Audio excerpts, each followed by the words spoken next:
আল্লাহ বলেন জিবরাইল, জিবরাইল যাও মাটি আনো, আমি আদম বানাবো। জিবরিল আমিন মাটি আনতে গিয়েছি, মাটি কান্না করে। মাটি বলে জিবরাইল, আমি তোমার ক্ষতি করি নাই, তুমি কেন রে আমার ক্ষতি করবা? বলে হ্যাঁ, চলে গিয়েছি বাবা, ইসরাফিল আসছি, চলে গিয়েছি, অন্য মিকরাইল এসেছি, চলে গিয়েছি। আল্লাহ বলেন আজরিল তুমি দেখো। আজরিল আসছি, মাটি আরো বেশি কান্না শুরু করছি। মাটি আরো বেশি কান্না করছে, আমার বটি খুদ করবা কেন, খালি করবা কেন বলো? আমি তোমার ক্ষতি করি নাই, তুমি কেন আমার ক্ষতি করবা? আজরাইল ডেকে বলে, রে মাটি, আমি তো তোমার ক্ষতি করি নাই, কেন রে তুমি আমি তোমার ক্ষতি কেন করব? তুমি তো ক্ষতি করো নাই। তবে রে মাটি, তোমার কান্না আর আল্লাহর হুকুম আমি পাল্লায় ওঠে দেখব, কার ওজন কত বেশি। ওজন দিয়ে দেখি রে আল্লাহর হুকুমের ওজন বেশি। কয় মাটি, তুমি যতই কান্না করো, যতই কান্না করো, আল্লাহর হুকুমের ওজন বেশি। আমি দেরি নাই, মাটি নিয়ে যাব। আমি কি করব? মাটি নিয়ে যাব। বাইরে আমার খেয়াল করেন ভালো করে। ও বাবা, যেমনি আজিল জমিনের মধ্যে একটা খাবলা দিয়েছে, মাটি নিয়েছে। কত মাটি নিয়েছে? এক খাবলায় 40 মণ মাটি নিয়েছিল। কয় মণ? 40 মণ। একটু কি কেমন, আমার তো গলা ভেঙে দেয়, এটা একটু ভালো করতে হবে। আপনি তো জানেন কীভাবে, একটু ইকো বা স্পষ্ট করো। তা আমি তো প্রতিদিন কথা কই, তো একটু ডিস্টার্ব লাগতেছি বলে বলতেছি আর কি। একটু ভালো করো যেন আমার ডিস্টার্ব না হয়। গলা যেমন ভাঙ্গে ভাঙ্গে একটা অবস্থা মনে হয়। কি এক খাবলায় কত মাটি নিয়েছিল? জোরে কন, কয় মণ? ইয়াজরাইল মানুষের রূহ কবজ করতে কেমন করব? কথা কলা। বাইরে আমার খেয়াল করেন ভালো করে। ও বাবাজি, এক খাবলায় 40 মণ মাটি নিয়েছে। আজরাইল কেমন নবী বলেছেন, আজরাইলের সূরত হলো 6টা, বাবাজি ডানা হলো 4টা, ডানা 4টা, চেহারা 6টা। নবী বলেন এত বড় তামাম দুনিয়ার মহাসমুদ্রের পানি যদি আজরাইলের মাথায় দিয়ে হয়, তার মাথা ভিজানো সম্ভব হবে না। মাথাও ভিজানো সম্ভব হবে না। এই আজরাইল মাটি নিয়েছে। জান্নাতের তাসলিম নদীর পানি দিয়ে খামির বানানো হলো, 60 হাত লম্বা করে আমাদের বাবা আদমকে বানানো হলো। বাবাজি রুদ্র দিয়ে শুকানো হলো, রৌদ্র দিয়ে শুকানো হলো। যখন রুহু দেওয়া হবে, রুহু বের হয়ে আসি। এর রুহু কেন বের হয়ে আসো? আল্লাহ এত অন্ধকার, কিভাবে থাকি? আল্লাহ তখন নূরে মোহাম্মদি দিয়ে যখন রুহু দিয়েছে, আদমের অচল বডি সচল হয়ে গেছে। জীবন পেয়ে প্রথম পেয়ে বলছে আলহামদুলিল্লাহ। যেরকম সুবহানাল্লাহ। জীবনের প্রথম জীবন পেয়ে বলছে কি? আল্লাহ বলেন, এ ফেরেশতারা, তোমরা বলেছিলে আমার আদম মারামারি করবি, কাটাকাটি করবি মানব জাতি, দেখো আমার আদম জীবনের শুরুতে জীবন পেয়ে আমার শুকরিয়া আদায় করছে আলহামদুলিল্লাহ। যেরকম না সুবহানাল্লাহ। আপনারা আদায় করেননি? হ্যাঁ, উনি জীবনের প্রথম জীবন পেয়ে বলছে আলহামদুলিল্লাহ। আমরা এত জীবন পাইল, কত বছর ঘুমাইলো, আলহামদুলিল্লাহ শুরু শেষও নাই, কাজের শুরুতে বিসমিল্লাহও নাই। কথা কন না, ঠিক কিনা? গালি দিতে দিতে ঘুম থেকে উঠে, বকা দিতে দিতে ঘুমায়, বকা দিতে দিতে কি ঘুমায় পড়ে। মহিলা কইছিল আমার স্বামীরে ডাক দিছিলাম হুজুর ফজরের নামাজ পড়তে, করলে ফির কোনো টান দিছি, বড় বড় চোখ করে আরেকটা টান দিবি, কুরবানি করলে। কি করে নেব? কুরবানি করলো। এই হলো আমাদের অবস্থা, এগুলো আমাদের কি অবস্থা। সিরিয়াল নম্বর কত আল্লাহ জানে। সিরিয়াল নম্বর কি বলতে পড়তো, কাজে কি দুর্বল, কাজে কি। আমার প্রাণের দুস্থ বুজুর্গ, খেয়াল করেন ভালো করে। ও ও বাবাজি আদম নবী, জান্নাতের ভিতরে বাস করতেছি, মন বড় বেজার, মন বেজার। আল্লাহ আদম, কেন রে তোমার মন বেজার? আদম নবী কাল্লা গো, আমি জানি না কি জন্য মনটা বেজার গো। আল্লাহকে আমি বুঝতে পেরেছি, তোমার একজন সঙ্গী দরকার, সাথী দরকার, একজন বিবি দরকার। আমি তোমার জন্য একজন বিবি মনোনীত করতেছি, সৃষ্টি করতেছি। আদম নবীকে আল্লাহ ঘুম পাড়ায় দিলেন, বাম পাজরের হাড় থেকে একটা হাড্ডি খুললেন। ওই বাঁকা হাড্ডি থেকে আমাদের বড় আম্মা হাওয়াকে আল্লাহ বানালেন। আল্লাহ পারলে সোজা হাড্ডিতে বানাইতে পারত, বানাইছে কোন হাড্ডিতে? বাঁকা হাড্ডিতে। যদি মহিলা বাঁকা নইতো আমরা সামাল দিতে পারবো, এমনিতে পারে না। কথা আল্লাহ একটু বাঁকা হাড্ডিতে। যত সুখে থাকো, ঘরে গেলে কিছু দুঃখ আসবে। ঘরে গেলে কিছু কি, এত বেশি সুখ হলে তো ভুলে যাবে সব। এই জন্য কিছু দুঃখ কষ্ট মিলেই সমাজে চলতে হয়, ঠিক কিনা বলে? এই জন্য আল্লাহ বাঁকা হাড্ডিতে বানাইছে। যত সোজা আপনি হন, আপনার বিবি একটু বাঁকা থাকবে। একবারে সারা জীবন দুনিয়ার সবাই মানে, কিন্তু বিবি মানে না। পিসব মানুষ বাসায় গিয়া গেছে পরে বিবি কয়, তুমি কি পীর? আজকে এক পীর আসমানে উঠছে।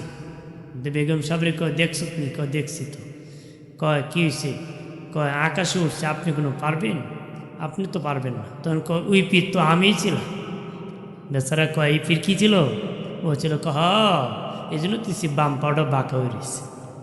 বাম পাউডার কি বাহাদুরি করবা? একটা দোষ বার করে দিছে। এটা দোষ কি? এটা মা বোনদের গুণ। মার হাবা কর, জোরে কর। আমার আল্লাহ আদম নবীর বাম পাদরের বাঁকা একখান হাড্ডি খুলে আমাদের বড় আম্মা হাওয়াকে বানালেন। এই জন্য নারীর তুলনায় পুরুষের পাদরের হার একটা কম। নারীর তুলনায় পুরুষের পাদরের হার একটা কম। আমাদের বাবা আদমের একটা হাড্ডি খুলে বড় আম্মা হাওয়াকে বানানো হয়েছিল। সুন্দর করে অলংকার পরিধান অবস্থায় শাড়ি পরাইয়া জান্নাতের বারান্দা আল্লাহ বসায় রাখছি। আদম নবী দেখিয়া কল্লা, জান্নাতের ভিতর নিয়ে যাব নাকি? জান্নাতের ভিতর নিয়ে যাব নাকি? আল্লাহ বলেন, এ আদম, বীর বাকি আছে রে, বীর বাকি আছে। এবার আল্লাহ আদম নবী কল্লা, বিয়া বার কি? আল্লাহ আদম রে, তুমি তার প্রস্তাব দাও, সে যদি রাজি থাকি তাহলে হ্যাঁ সে দিবি, রাজি হয়ে যাবে। আমি আল্লাহ সাক্ষী, তোমার বিবাহ হয়ে যাবে। বিবাহ কি হয়ে যাবে? আদম নবী প্রস্তাব দিয়েছে, মা রাজি হয়ে গেছে। বিবাহ কিন্তু 3 জিনিসই ঢং নাই। কয় জিনিসই? আল্লাহ আল্লাহ রসুলের ব্যাপারে ঢং মস্কারি নাই, তালাকের ব্যাপারে ঢং মস্কারি নাই, বিয়ের ক্ষেত্রে ঢং মস্কারি নাই। বিয়ের ক্ষেত্রে কি নাই? মস্কারি ঢং চলে না, এগুলা চালানো যাবে না। সব জায়গায় গরম হলে চলবে নাকি? বিদ্যুতের মেইন তারে যদি আপনি ধরেন মস্কারি করে, সার দিবি? কতক্ষণ চার দিবি? আমার কথা আপনারা বুঝেন, একটু স্পষ্ট করে বলবেন। বিদ্যুতের তারে যদি ধরেন, আপনাকে চার দিবি?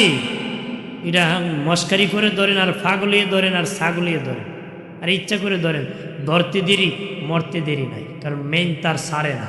কিছু মেইন জিনিস আছে যেগুলা মস্কারি চলে চলে।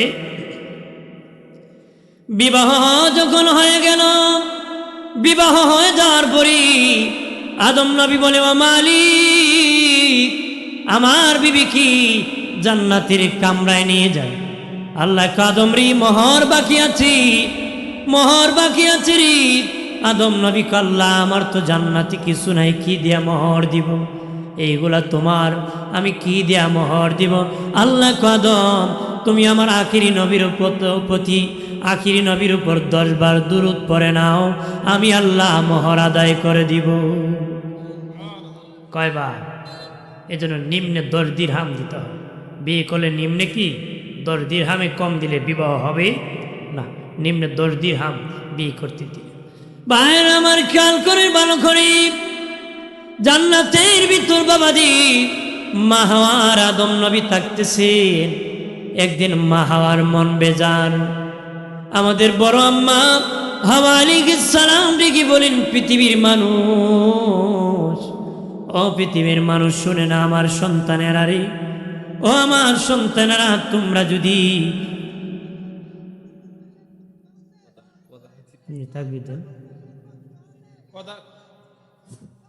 প্রধান অতিথির আগমন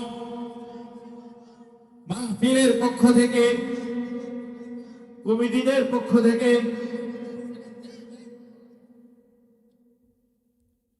আজকের মাহফিলের প্রধান অতিথি, আমি সবিনয় অনুরোধ করছি প্রধান অতিথি সাহেবের ওনার আসন গ্রহণ করার জন্য।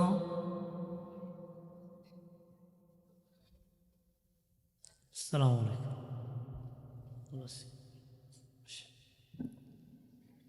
এটাতে আওয়াজ বেশি মনে আছে, আমার এই লাইনেও আওয়াজ বেশি আছে।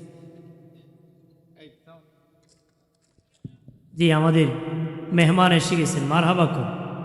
তোমার এটাতে আওয়াজ বেশি তো।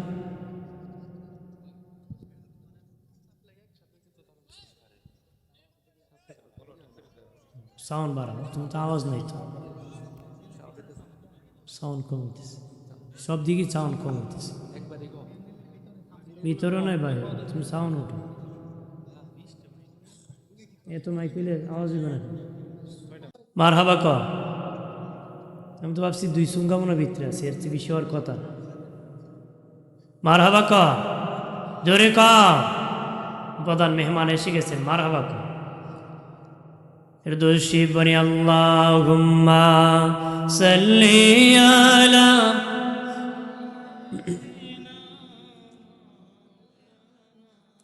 মুহাম্মাদ ওয়া আলা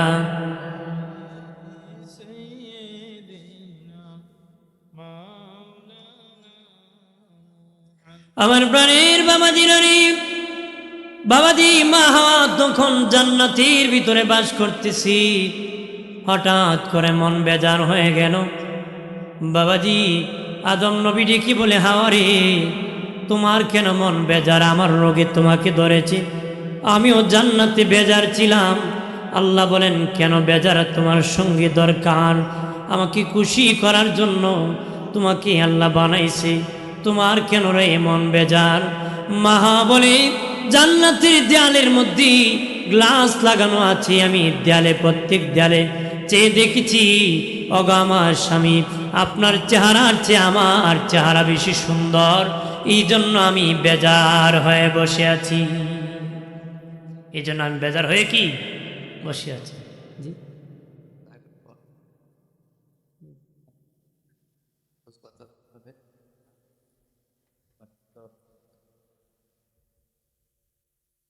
তারপরে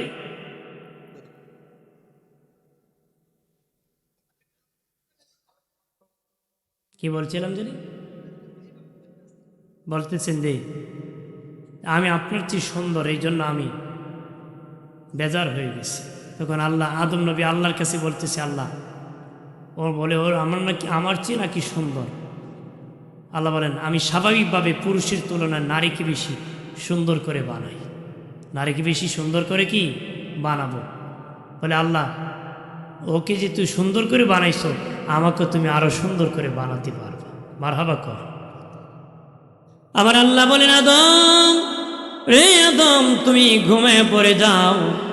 আদম নবী ঘুমিয়ে পড়েছে, ঘুম থেকে উঠে দেখে দিয়ে বাবা, ওনার মুখে দাড়ি উঠে গেছে, বুকে লোম উঠে গেছে, নারী আর পুরুষের পার্থক্য ঘটে গেছে। দাড়ি দ্বারা নারী আর পুরুষের পার্থক্য ঘটে। বাবাজি আদম নবী দেখেন, ওনার মুখে দাড়ি উঠে গেছে, বুকে লোম উঠে গেছে, নারী আর পুরুষের সৌন্দর্যের পার্থক্য ঘটে গেছে। একটু চিল্লায় বলে মারহাবা, আর জোরে কর। বাইরে আমার খেয়াল করেন, ভালো করে। ও বাবাজি, জান্নাতি বাস করতেছেন, ভুল করার কারণে জান্নাত থেকে দুজন বের হয়েছিলেন। বাবাজি আমাদের আব্বাকে শ্রীলঙ্কায় ফেলে দিয়েছিলেন, আম্মাকে পাশাপাশি ফেলেছিলেন। মহিলা মানুষ, 350 বছর পরে দেখা হয়েছিল বাবা আরাফার মাটির, দুজনের মিলন মেলা হয়েছিল। বাবাজি দুজন যখন দোয়া করেছিলেন, আল্লাহ কবুল করেছিলেন নবীজির উসিলায়। আমাদের নবীজির উসিলানি দোয়া করেছিলেন, আল্লাহ সুবহানাহু ওয়া তাআলা সে উসিলায় দোয়া কবুল করেছেন। আর বলেছিলেন, আদম, ও আদম, শুধু তোমার দোয়া না, তোমার সন্তানরা যদি এই ময়দানে দোয়া করে, আমি সবার দোয়া কিয়ামত পর্যন্ত কবুল করব। আর জোরে বলি, কিয়ামত পর্যন্ত ওই ময়দানে দোয়া আল্লাহ কবুল করবে। মারহাবা কর। আর জোরে, জোড়ায় জোড়ায় সন্তান হতো বাবাজি। আদম নবীর ঘরে জোড়ায় জোড়ায় সন্তান হতে 119 জোড়া সন্তান হয়েছে। সর্বশেষ একা যিনি এসেছিলেন উনি হলেন হযরত শীস আলাইহিস সালাম। ওনার সাথে কোনো মেয়ে সন্তান আসেন নাই, উনি একা এসেছিলেন। বাবা আদম নবী ছেলেদের সামনে আলোচনা করতেন, বিষয় হলো আমাদের নবীর আলোচনা। বিষয় কার আলোচনা? আমাদের নবীর আলোচনা। শেষ নবীর আলোচনা করতেন, শেষ নবীর আলোচনা করতেন। ওনার সন্তান শীষ রেখে বলি, রে বাবা, আপনি একজন নবী, উনি একজন নবী। আপনি একজন নবী, উনি একজন নবী, আপনি শুধু ওনার আলোচনা বারবার কেন করেন?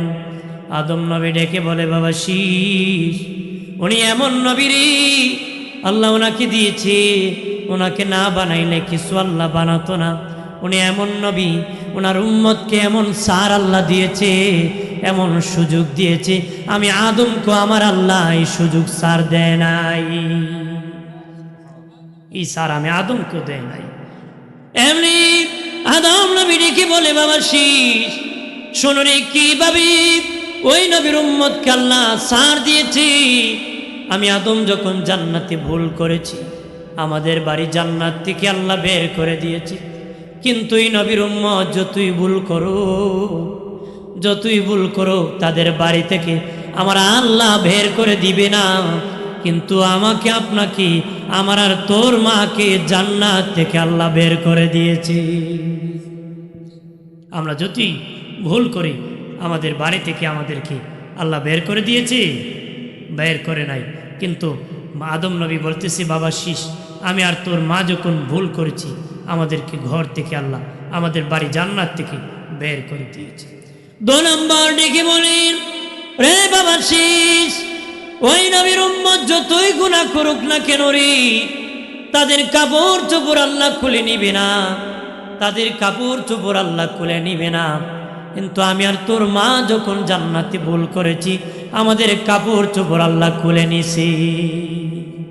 আমাদের বাবা আদম আর মা হাওয়ার কাপড় চোপড় পরে গিয়েছিল। এই জান্নাতি পোশাক আমাদের হাতের মধ্যে সিমটম পরিচয় রাখছে। এই 2 হাতে আর 2 পায়ে নখ, এগুলো জান্নাতি পোশাক আজও ঝরে। আজও কি?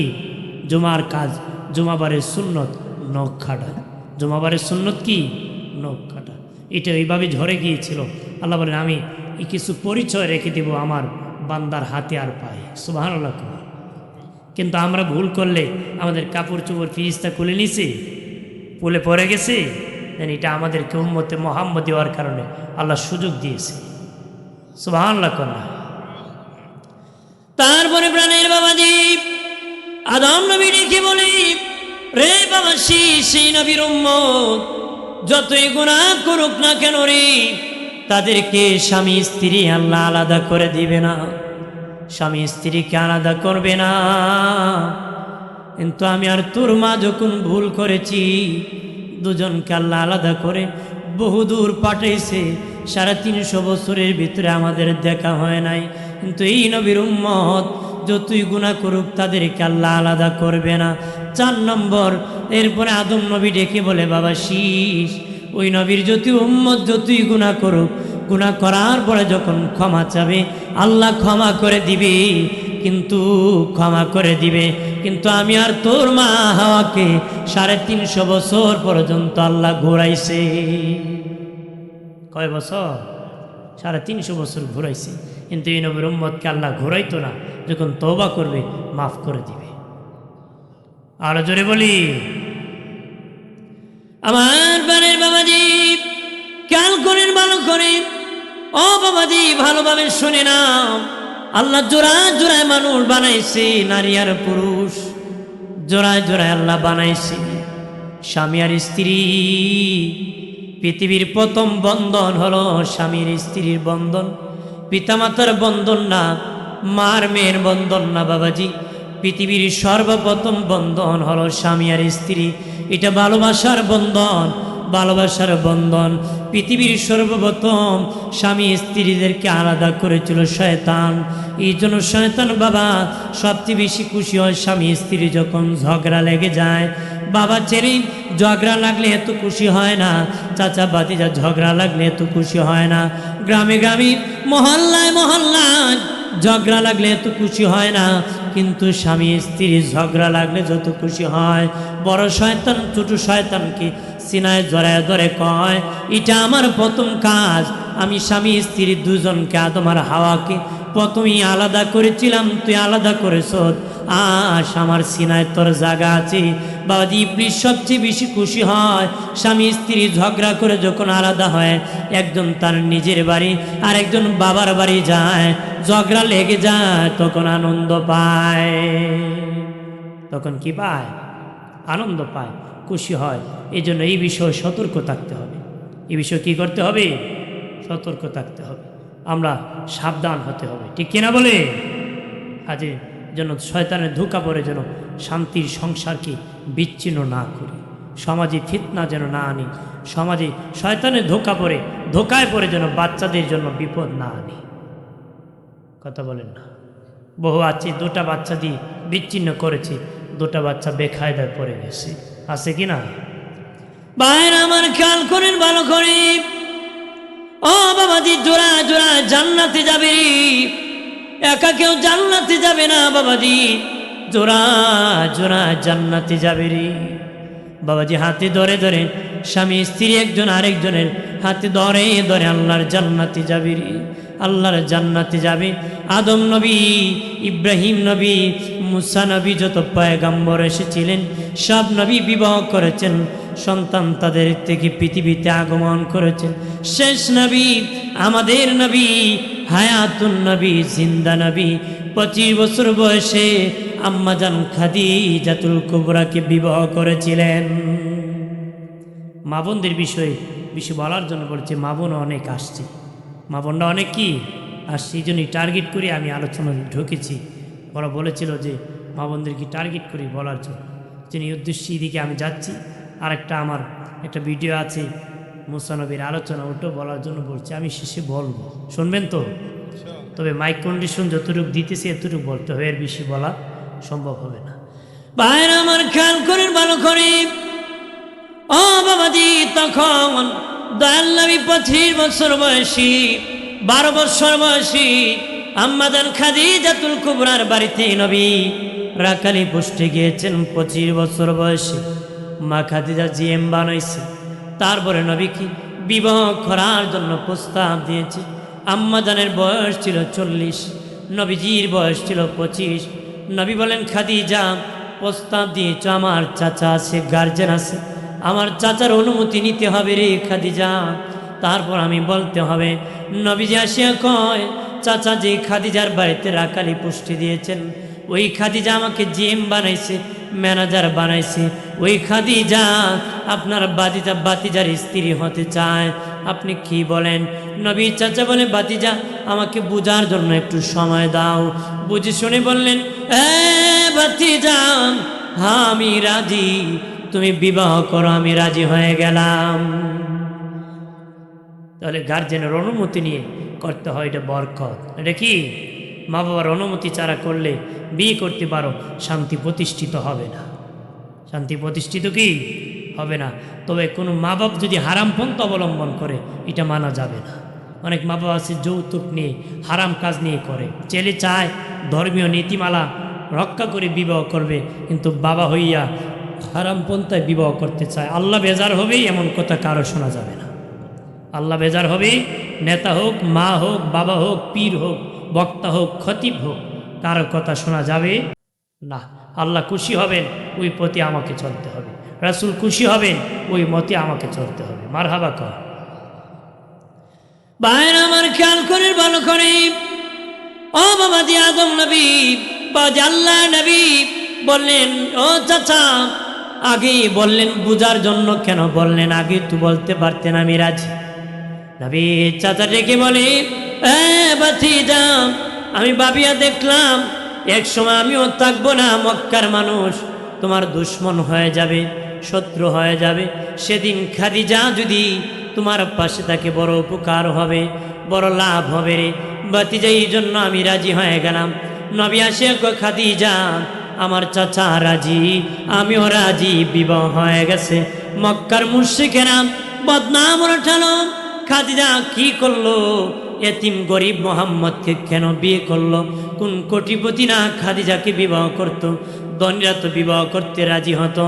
খাদিজা কি করলো? বদনাম রটাইতেছে। আম্মাজান খাদিজাতুল কুবরা স্থানীয় নেতৃবৃন্দু যারা বদনাম রটাইছিল তাদেরকে তার বাড়িতে ডাকিয়ে গোল টেবিলে বসে বলেন, এই মক্কার স্থানীয় নেতৃবৃন্দু, শুনেছি তোমরা আমার বিরুদ্ধে বদনাম রটাইতেছো, আমি গরিব এতিম মোহাম্মদকে কেন বিয়ে করলাম? তারা কহা, খাদিজা তুমি কি করে গরিব মোহাম্মদকে বিয়ে করলাম?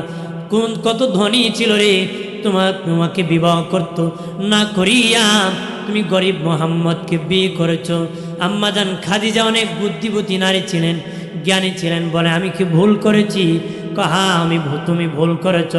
মা খাদিজা বলে, স্থানীয় নেতৃবৃন্দু আমার কয়েকটা প্রশ্নের উত্তর দাও। কি উত্তর বলো? বলো রে, আমি বয়সের দিকে জিতলাম না হারলাম? কাহা, খাদিজা তুমি বয়সের দিকে জিতে গিয়েছ। মোহাম্মদের বয়স 25, তোমার বয়স হলো 40, এই দিকে তুমি জিতে গিয়েছ।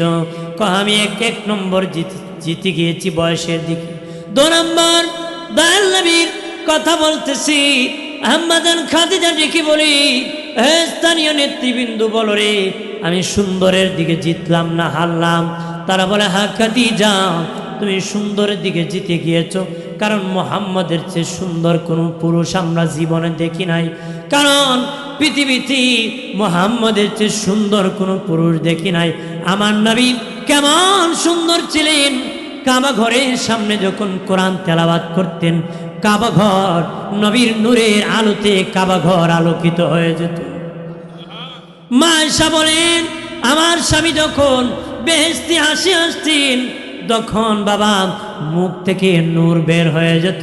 নূরের আলোতে শাম দেশের প্রাসাদগুলা পর্যন্ত আলোকিত হয়ে যেত। মা আয়েশা বলেন, পৃথিবীর নারীরা তোমাদের স্বামী ঘরে আসলে কি করো? তারা বলেছিল, ঘরের বাতি আমরা জ্বালায় দিই। মা আয়েশা মুস্কি হাসি একর, শোনো রে, তোমরা ঘরের বাতি জ্বালাও, আমি আয়েশা ঘরের বাতি নিভাই দিই। আমার স্বামী রহমতের নবী আমার ঘরে যখন আসে, আমার ঘরটা আলোকিত হয়ে যায়। আমাদের আয়েশা বলেন, ছোট্ট সুই যদি আমার ঘরের মধ্যে নিচে পড়ে থাকে, আমি আয়েশা দেখতে পাই, জানিয়া রাখো। মা আয়েশা বলেন, পৃথিবীর মানুষ, পৃথিবীর একটা সূর্য আছে, সকালবেলা পূর্ব আকাশে উদিত হয়। পৃথিবীর একটা সূর্য আছে যেটা সকালবেলা পূর্ব আকাশে উদিত হয়। আমি আয়েশার একটা সূর্য আছে যেটা অন্ধকার রাত্রিতে এশারের নামাজের পরে আমি আয়েশার ঘরে উদিত হয়, সেটা আমার নূরের নবী। একটু চিল্লায় বলে আল্লাহু আকবার। বাদি হযরত আনাস রাদিয়াল্লাহু তাআলা আনহু আমাদের দ্বীনের নবীকে ওনার বাড়িতে দাওয়াত করে নিয়েছেন। আনাসের মা একবার পূর্ণিমার চাঁদের দিকে তাকায়, আরেকবার নবীর চেহারার দিকে তাকায়, একবার পূর্ণিমার চাঁদের দিকে তাকায়, আরেকবার নবীর চেহারার দিকে তাকায়। আনাস রাদিয়াল্লাহু তাআলা আনহু ডেকে বলে, মা একবার পূর্ণিমার চাঁদের দিকে তাকাও, আরেকবার নবীর চেহারার দিকে কেন তাকাও? বারবার কেন গো মা এইভাবে তাকাইতেছো? আনাস রাদিয়াল্লাহু তাআলা আনহুর মা ডেকে বলে, বাবারে আল্লাহর কসম খেয়ে বলি, পূর্ণিমার চাঁদের দিকে তাকাইছি, তোমার নবীর চেহারার দিকে তাকাইছি। পূর্ণিমার চাঁদে কলঙ্কের দাগ আছে রে, আল্লাহর হাবিবের চেহারায় কোনো কলঙ্কের দাগ নাই। আরো জোরে কর। এত মানুষ সুবহানাল্লাহ আওয়াজ শুনে মনে ঘুমায় আছে। কন্যা সুবহানাল্লাহ। কে কে ঘুমে আছেন হাত উঠান তো দেখি। সজাগ আছে, তাহলে হুশ আছে। কি আছে? বেহুশ না। আপনার এইদিকে হিসাব করে একটু চুপচাপ একটু আওয়াজ করেন না। জি, তাহলে বোঝা যায় ঘুমে না, সদা কি আছে। এই দিকে ওনারা কথা এই বাচ্চা ধৈর্য হাজিরিন, ওয়াজে বসে মনোযোগ দিতে হয়। যখন আপনারা অমনোযোগী হবেন, বক্তা অমনোযোগী হবে। আর আমি ওয়াজ করতেছি, আপনারা যদি না শুনেন তাহলে তো ফায়দা হলো না। ফায়দা হলো? ফায়দা হলো না। মনোযোগ দিতে হবে। মনোযোগ যদি এই জায়গায় না থাকে, অন্য জায়গায় চলে যায়, এখানে বসে কোনো ফায়দা হবে না। ওই যে 3 ভিক্ষুক ভিক্ষা করছে, কি করছে? তো সারাদিন ভিক্ষা করে হাফ কেজি চাল পাইছে। কয় কেজি? Half KG. তে একটারে লাগে হাফ কেজি, একটারে লাগে কি হাফ কেজি। একটা আসিল চালাক, 2টা আসিল ব্যাককন। চালাকটা 2টারে কয় 3 জন ঘুমিয়ে পড়ি। ঘুম থেকে উঠে কে কি স্বপ্নে দেখছি এটার উপর নির্ভর করে খাবো। ঠিক আছে, 2টা ঘুমাইছে, চালাকটা খেয়ে ফেলছে। চালাকটা কি খায়া 2টাকে ডাকছে, ও ডাকিয়া কয়, এই তোমরা কি স্বপ্নে দেখছো? একটা কয় আমরা স্বপ্নে দেখি কক্সবাজার সমুদ্র সৈকতে ঘুরতেছি। আর একটার জিগায় তুই কি স্বপ্নে দেখছো? আমি তো দেখছি 4th আসমানে ঘুরাইতেছি। 2টা মিলে জিগায় তুই কি স্বপ্নে দেখছো? আমি তো স্বপ্নে দেখছি বিরাট বড় এক আজরাইল আইছে এক লাঠি নিয়ে, বেন্দা নিয়ে আমারে দেখে আর কয় শালা ভাত খা। করে ভাই আমি ভয়তে ভাত খাওয়া শুরু করছি। আমাদেরকে ডাকলে না কেন? আমি ডাকছি তো, তোমরা একলা কক্সবাজার আগলা সমুদ্র সৈকতে আমি পাইমু কই? তা আপনারা যদি এক একজন এক এক জায়গায় যায়, আমি কইমু কারে? একদম মনোযোগ লাগবে, ঠিক কিনা? মনোযোগ আকর্ষণ করেন। আমি অনেক দূর থেকে আসছি, আমি এর ভিতরে যতটুকু বলি আপনারা যত ধৈর্য ধরবেন এতটুকু বলবো। রাজি আছেন? আপনাদের কি খারাপ লাগতেছে? ধারাবাহিক বলে চলবে তো? চালাই। আমার প্রাণের বাবাজি পদের পর্যন্ত জানি আমি, পদের পর্যন্ত থাকবেন।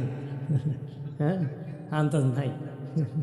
হ্যাঁ জানি তো, আর কতটুকু থাকবে এটা আমি জানি। এর ভিত্তি শেষ ফজর পর্যন্ত এলে একজনই পাওয়া যেত না। এক বেচারা ওয়াজ করতে করতে ময়দান খালি এসে দেখে বামে এক বেড়া বয়ে কান্দে। ভাই তুমি আল্লাহর ওলি, ধরবে রাখো, আমি মাইক ম্যান।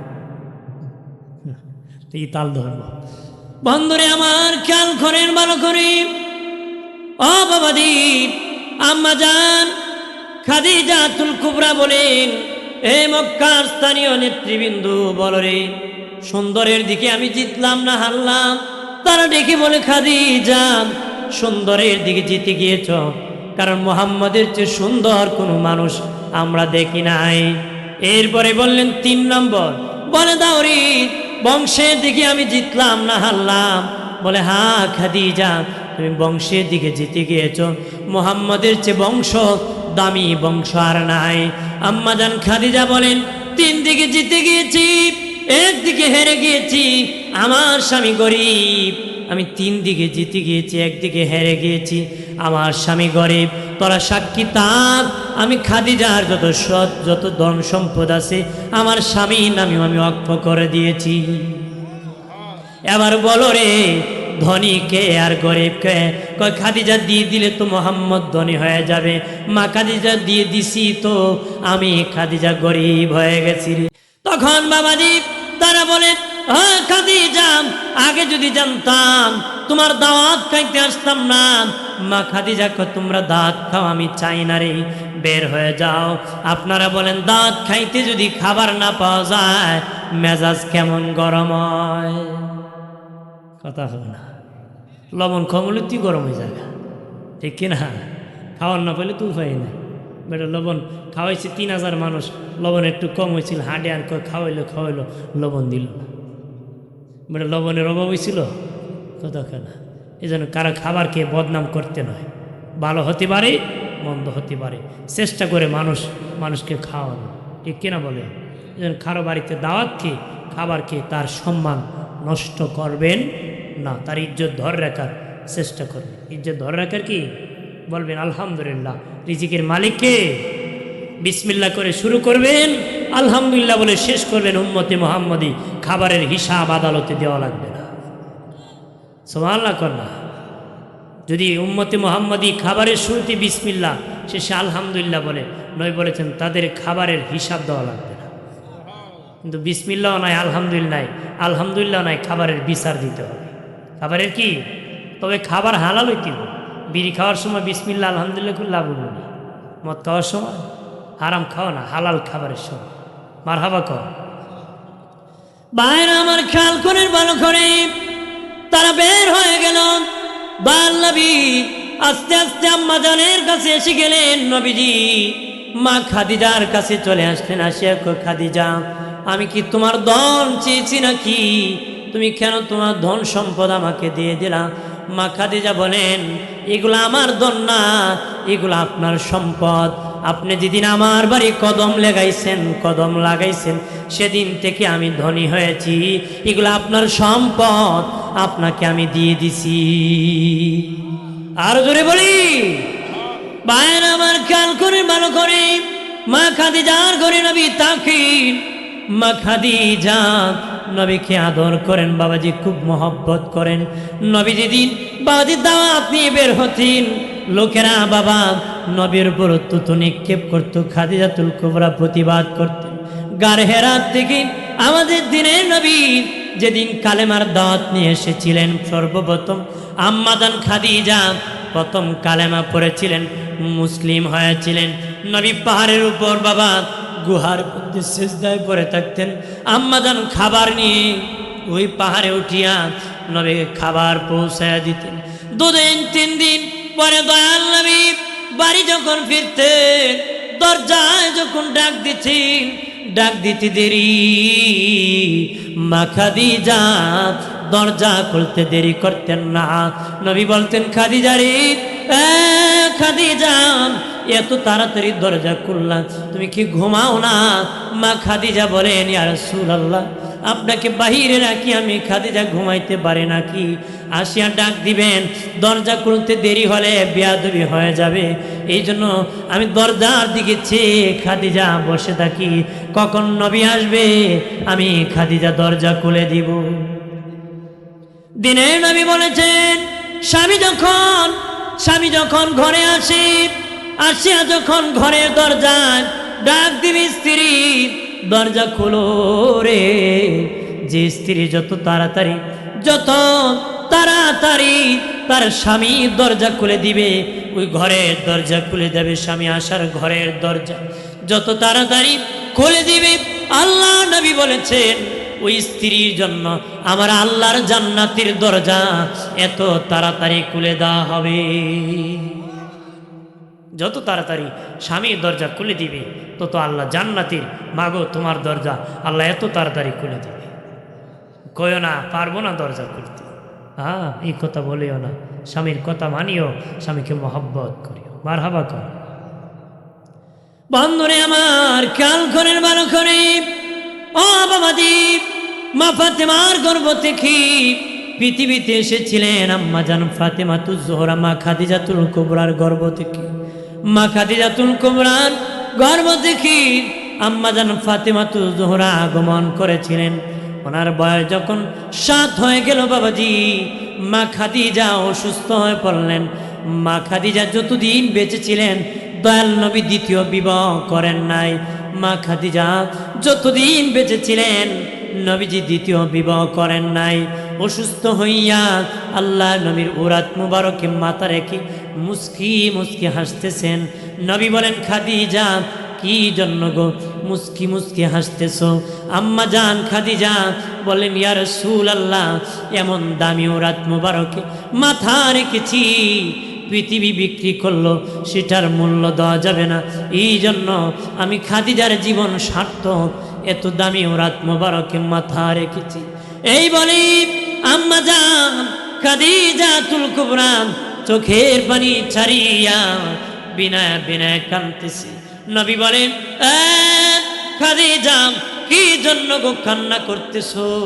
মা খাদিজা বলেন, নবীজি আমি তো আপনাকে পাহারা দিতাম, কেউ যখন আক্রমণ করত প্রতিবাদ করতাম, এখন আপনাকে কে পাহারা দিবে? আমি তো খাদিজা বিদায় হয়ে যাব। ছোট্ট মেয়ে ফাতেমা ডেকে বলে, মা চিন্তা করিও না, আপনি মরে গেলে আমি আমার বাবার পাহারাদার হয়ে যাব। তারপরে বাবাজি মা খাদিজা ডেকে বলে, নবীজি আমার ইন্তেকালের পরে আপনার একখান পুরান জামা দিয়ে আমার কাফন দিবানি। নবী বলেন, খাদিজা পুরান জামা কেন দিব গো, নতুন জামা দিয়ে দিব। ইয়া রাসূলুল্লাহ, নবীজি নতুন দরকার নাই, আমার পুরান জামা দরকার, যেই নুরানি বদন মুবারকে যেই জামা লেগেছে, জীবনে কোনোদিন মশা মাছি বসতে দেখি নাই। ওই জামা দিয়ে যদি আমারে পরাইয়া কবরে নামাই দেন, খবর আমারে খাতির করবে নবী, কবর আমারে খাতির করবে নবী। এই জন্য আপনার পুরান জামা দিয়ে আমাকে কবর নামাই দিবে নবীজি। 2 নম্বর, আমার কবরে প্রথম মাটি আপনি দিবেননি। নবী বলেন ঠিক আছে খাদিজা, আমি দিয়ে দিব। 3 নম্বর, নবী আপনি আমার কবরের পাশে দাঁড়ায় থাকবেন নি। নবী বলেন খাদিজা, কি জন্য রে তোমার কবরের পাশে আমি দাঁড়ায় থাকবো? আম্মাজান খাদিজাকে নবী আমার ভয় হয়, মন কারণ কি সওয়াল জবাব দিতে পারবো না। আপনি যদি আমার কবরের পাশে দাঁড়ায় থাকেন, মনে হয় আমার একটু সাহস হবে, সহজে আমি জবাব দিতে পারবো। আর জোরে বলি। তারপরে বাবাজি মা খাদিজা খেয়ে নবী বললেন, খাদিজা, তোমাকে যখন কবরে জিন্দা করা হবে রে, জিন্দা করার পরে আমার 2 জন বিবির সাথে তোমার দেখা হবে। আমার 2 বিবির সাথে যখন তোমার দেখা হবে, তাদেরকে আমি রাসূলুল্লাহর সালাম খানাম। আমার আগে তো আপনি কাউকে বিবাহ করেন নাই। 2 জন বিবি তারা কারা গো নবী? নবী বলেন একজন হলেন ঈসা নবীর মা মরিয়ম। মরিয়মের কোনো স্বামী নাই, আল্লাহর কুদরতে ঈসা নবী এসেছিলেন। কারণ একা কেউ জান্নাতে যাবে না, জোড়ায় জোড়ায় জান্নাতে যাবে। ওই মরিয়মকে আমি রাসূলুল্লাহর বিবি বানাইয়া আমার সাথে তারে জান্নাতে দিবি। আরেকজন ফেরাউনের বিবি আসিয়া। ফেরাউন ছিল কাফের, আসিয়া ছিল জান্নাতি।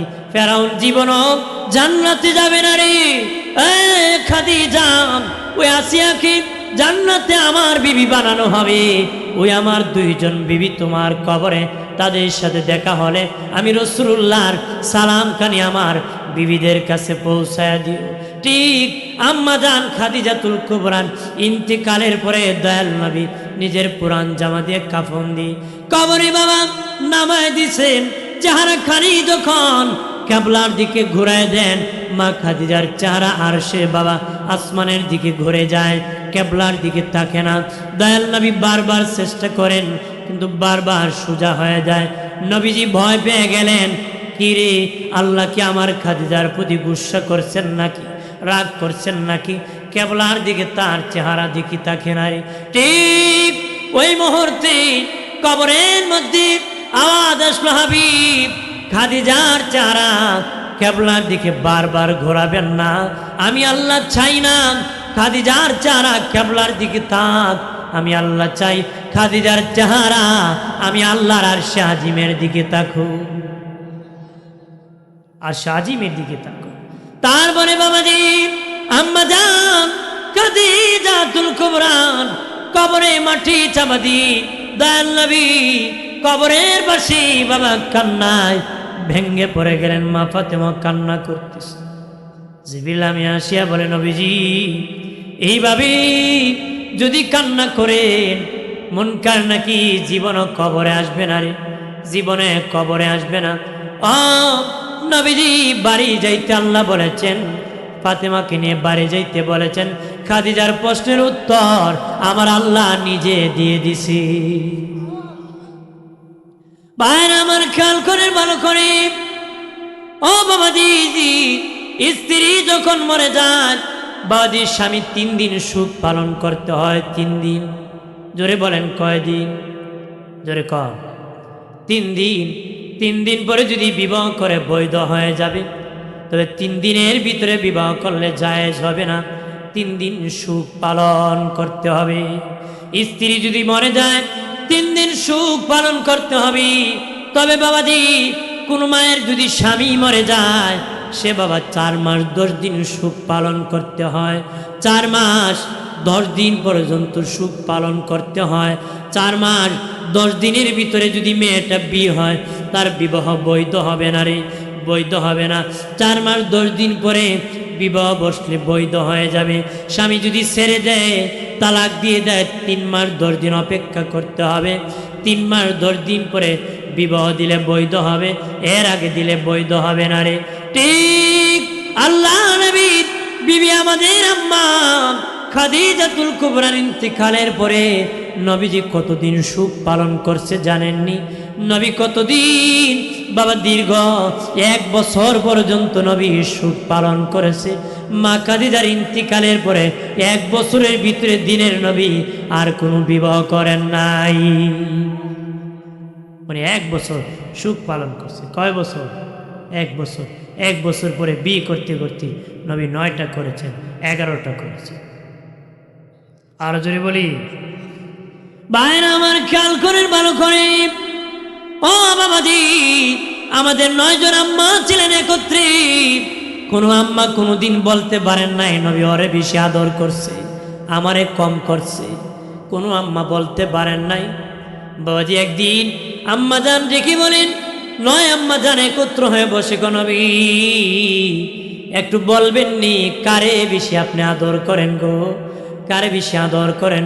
নবী কবি বিরারে আগামীকাল বলে দেব আমি কারে বেশি আদর করি।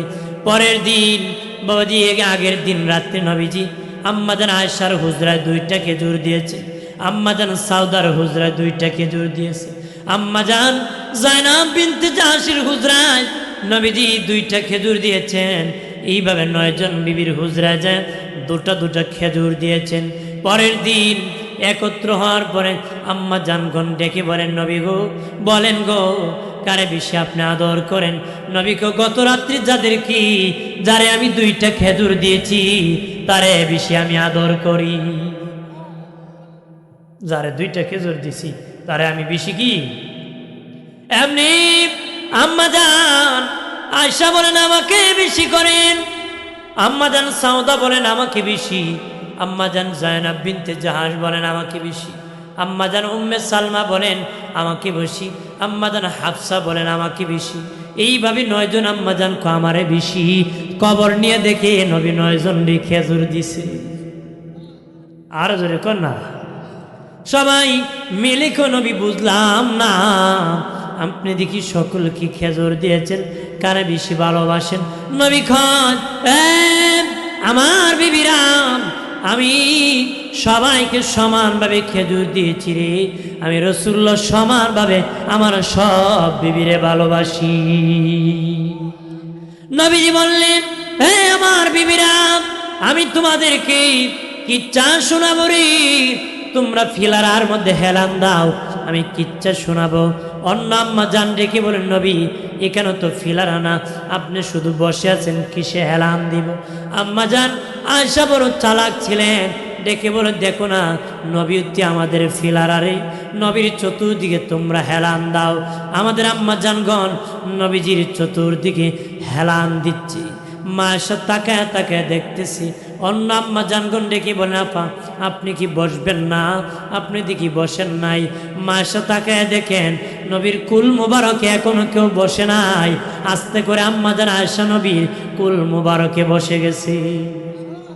এমনি নবীজি বলতেছেন, হে আমার বিবিরাম, বিবিরারে শুনে নাও, একজন লোক আছে যার 9 জন বিবি, একজন লোক আছে যার 9 জন বিবি, তারা কোনো ঝগড়া করে না, মিলে মিশে চলে রে। একজন আর একজনের সাথে ঝগড়া করে না, মিলে মিশে চলে। তারা তাদের স্বামীকে অনেক সম্মান করে, স্বামীকে বড় কদর করে। আরেকজন আম্মা কো নবী এটা কেমন কিচ্ছা? নবী কয়, নবীজি মা আয়েশা বড় চালাক ছিলেন, কয়টা আসল কিচ্ছা শুনে নাও। নবী স্বামী হইয়া বিবিদের প্রশংসা করতেছে, এটি আমাদের জীবনের আসল কিচ্ছা। আমার স্বামী রহমতের নবী আমাদের প্রশংসা করতেছে। আর আপনারা তো শাস্ত্রলে বসে বসে বিবির বদনাম করেন, আপনার বিবিও ঘরে ঘরে ঘুরে আর বদনাম করে, কতক্ষণ আছে কি না? এগুলো করবেন না। মা বোনদেরকে বলবো, তোমার স্বামীর ইজ্জত তুমি ধরে রাখবা, আপনারা আপনাদের বিবির ইজ্জত ধরে রাখবে, ঠিক কিনা? এটা আপনাদের একজন আরেকজনের ইজ্জত, একজন আরেকজনের কি লেবাস, কে লেবাস? ধূস ডাকার লেবাস। কে লেবাস? ধূস ডাকার। কারণ একজন আরেকজনের কাছে গোপন খবর আছে। কের খবর আছে? গোপন খবর আছে। এই জন্য ওই খবরগুলা পাশ করতে নয়, ওইগুলো গোপন করতে লেবাস। যে যত বেশি আদর্শবান তার তত দাম বেশি। তার তত কি